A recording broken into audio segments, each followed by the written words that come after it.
All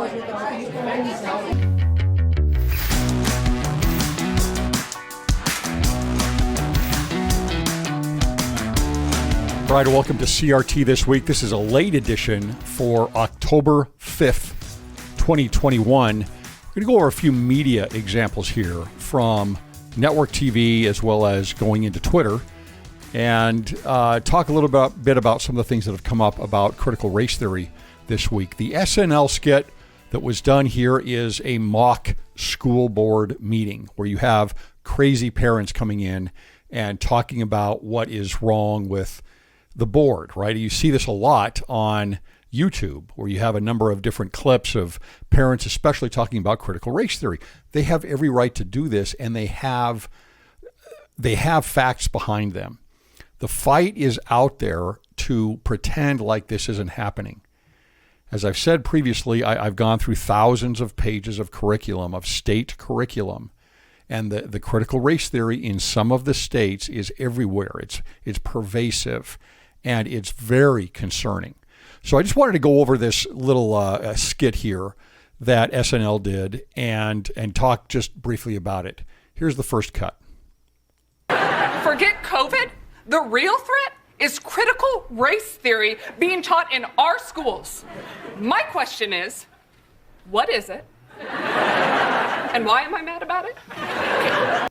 Okay, so the reason I think that they bring this up, number one, obviously it's a big issue, right? It's big enough that it has arrived at network television, and a skit can be done about it because people realize that this is out there quite a bit. But what is it, and why am I mad about it? Right? That would be more the reactionary state of a lot of people. They hear about critical race theory. They hear about whiteness.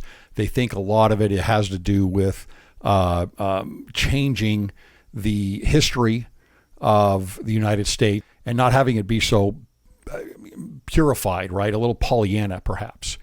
And that is a little part of it. That is part of what's going on. But that's a very small part of what's happening in the schools nationwide. But it is true that we need to know more about critical race theory. I hope that if you're a parent and you want to know more about what's going on, that you follow the Critical Theory series on this channel and go through that on this podcast so that you can get a little bit more of a knowledge of what this is and what is happening, how it's manifesting, and how it's being taught. Now, the concern here is that there are really, as I see it, three components to teaching critical race theory. And that is, number one is actually teaching what it is. And when we say teaching critical race theory, the reason that so many people can, administrators especially, or even teachers can say, no, we're not teaching critical race theory, is they just don't call it critical race theory. But they are teaching the tenets of critical race theory. And there are three areas where you can recognize this. Number one is going to be the facts and the tenets of critical race theory. Are they teaching what this is? A lot of that has to do with intersectionality. Are we dividing people into groups and talking about oppressor and oppressed and victimhood on certain groups? That starts a doorway into critical race theory. It is conflict theory. And some of that has to do with the history of that conflict and of oppression. And some of those things do need to be taught in school. The question is how much are they lifted up and how much are other things being removed? Remember that the 1619 Project, something I'm doing here shortly, an episode on, is all about completely overturning the idea of the founding of America and the founding fathers and the idea of the Constitution and the Declaration of Independence. That's what its goal is.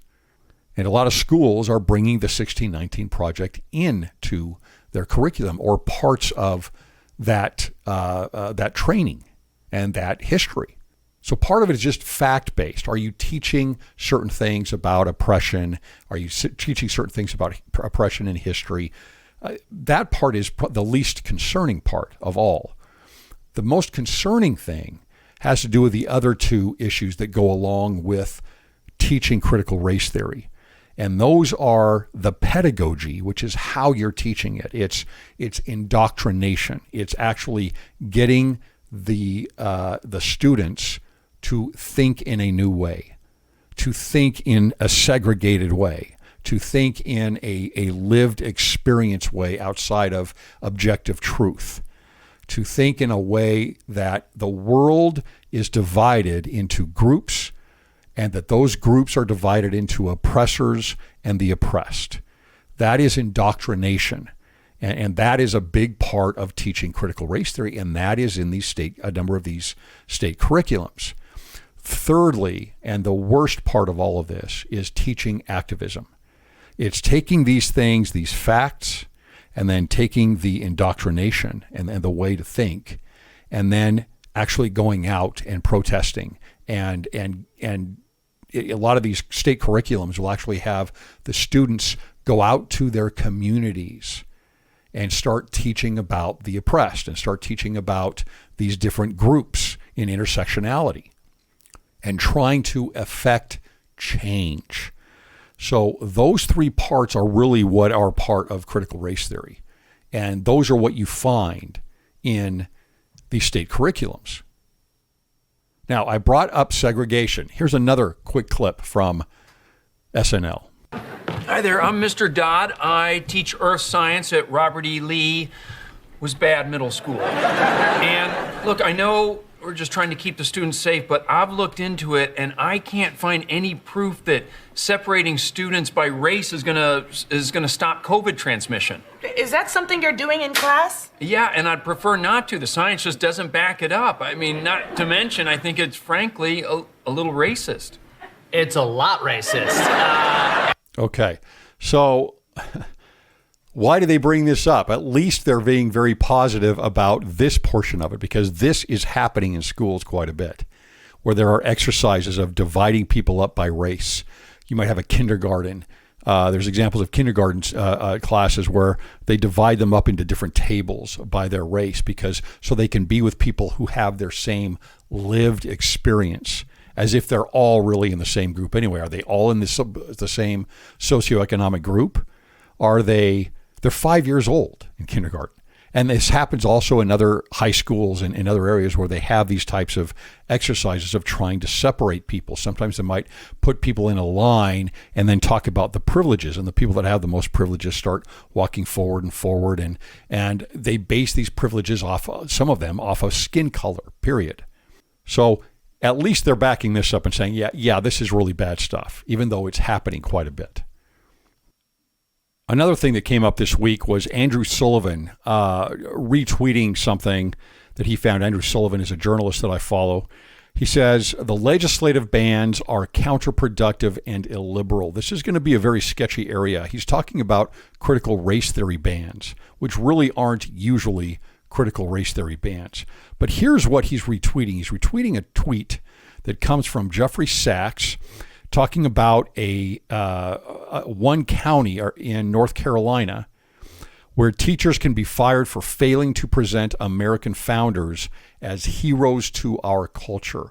So that gets a little bit dicey, right? I think there's better ways of writing this and going through this. What they're afraid of, because this is a real threat, is that they're all going to be looked at as slave masters. They're all going to be looked at as people that supported slavery, which is not completely true, and that they were, teaching them in a very negative sense instead of look what came from them. We got the Constitution and we got the Declaration of Independence on this, and those are the foundations of this country. That's what they're concerned about, and it's a reasonable concern.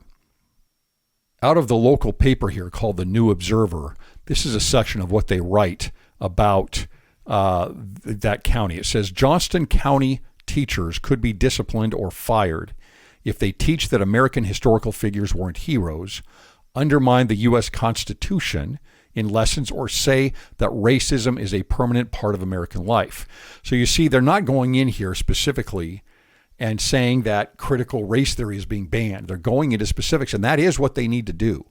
It's just going to be difficult to going into these things, because are you going to have whistleblowers constantly with the teachers about everything? How do you monitor this? How do you police this? I do believe that this is the way to do it. It's just you're going to have to be very careful, and there's going to be a lot of trial and error on the verbiage that is put into these this curriculum and into law or resolutions by the legislation and the curriculum by the school boards. I will say that saying that racism is a permanent part of American life, I think, is something that should be removed. That should never be something that is taught. That is completely what critical race theory teaches. It says further, the Johnston County Board of Commissioners is withholding $7.9 million until the school board passes a policy preventing critical race theory from county classrooms. I applaud that. You're just going to have to make sure you're always specific on it. School leaders deny that critical race theory is being taught. They say that because they're not using the term critical race theory. It's like going in and saying we're going to teach people that Jews are bad and that they should be excluded from different things, but not saying that their Nazism is being taught, right? It's because they don't use the term Nazi. It's ridiculous. It goes on and says, but to get the money, the school board unanimously approved Friday an updated policy on how history and racism will be taught.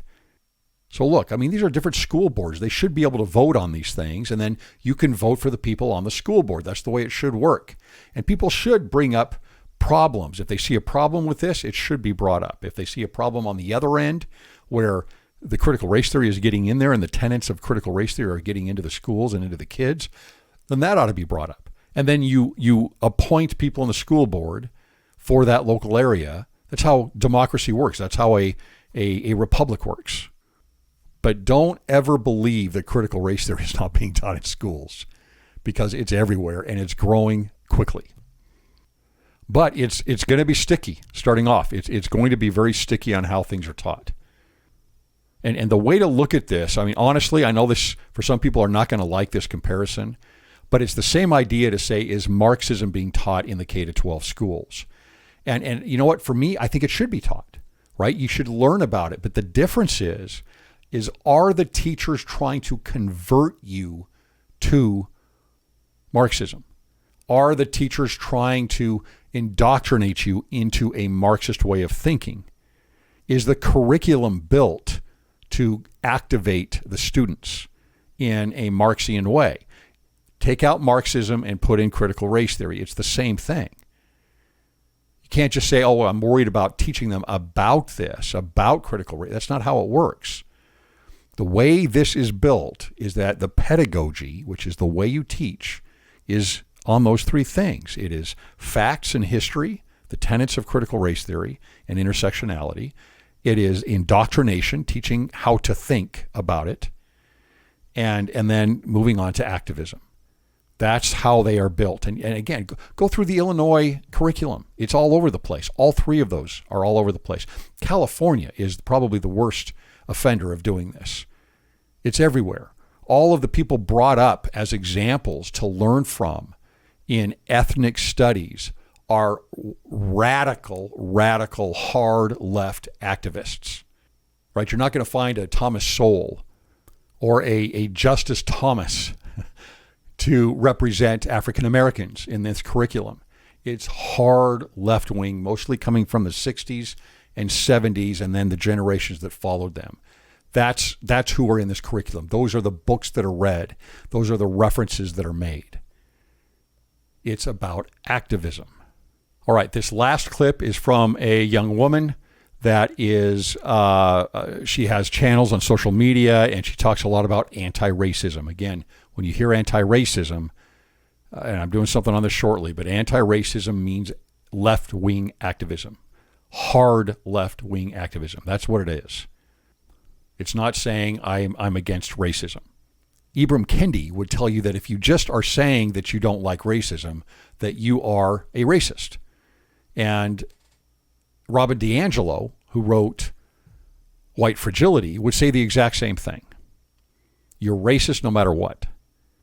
And in this clip, we see this young woman talking about whiteness and about what really critical race theory is after. It's not just race. Race is a vehicle. It is a means to an end. This is what that end is. There will never be Black liberation or indigenous sovereignty as long as the United States of America exists. If you want Black folks around the globe and in this country liberated, if you want indigenous folks to be able to have sovereignty over the lands that they're indigenous to, then the United States of America needs to cease to exist. And I don't know if y'all are ready for that. I don't know if that's what y'all signed up for. I'm not sure if anti-racist work is just something you do to lessen the inconvenience of racism in your life, but I hope you're ready for this. It's not for the weak. She's exactly right. And I get a lot of pushback on this from a number of people, a lot of people in academia who will say, no, that's not true. No, it's absolutely true. She gets it. And she's stating exactly, blatantly, bluntly, exactly what anti-racism is really all about in the end. You can say it's out to fight, to protest and to march in Black Lives Matter parades, or to make sure that you're calling someone out when they do something racist. That is not what anti-racism is. Anti-racism is a hard left activism. In the end, that's exactly what it is. And Ibram Kendi and Robin DiAngelo and Angela Davis and Richard Delgado and Gene Stefanczyk and Kimberly Crenshaw, all of these bigwigs with critical race theory aren't going to say anything different. They're not hiding anything. That is exactly what this is. It is to get rid of the United States as is. That's what the 1619 Project is helping to undermine. And it's to get rid of Western civilization. One of the ways they do that is by skin color. And you heard her talk about indigenous people and Black liberation, which is really a big focus in Christianity with liberation theology. It's the same thing. It's the same end that is being sought. It is the destruction of liberal democracy and Christianity. That one's off down the road a little bit more. They're not going to bring that up as much right now, but they do at times. In the books they write, they do. They don't talk about that as much in public, but Christianity is right in the crosshairs of critical race theory. And liberal democracy is what they are after. They want to bring it down. Therefore, there is not just the teaching of the tenets, but there is the indoctrination and there is the activism that is taught in that pedagogy. Thanks for listening.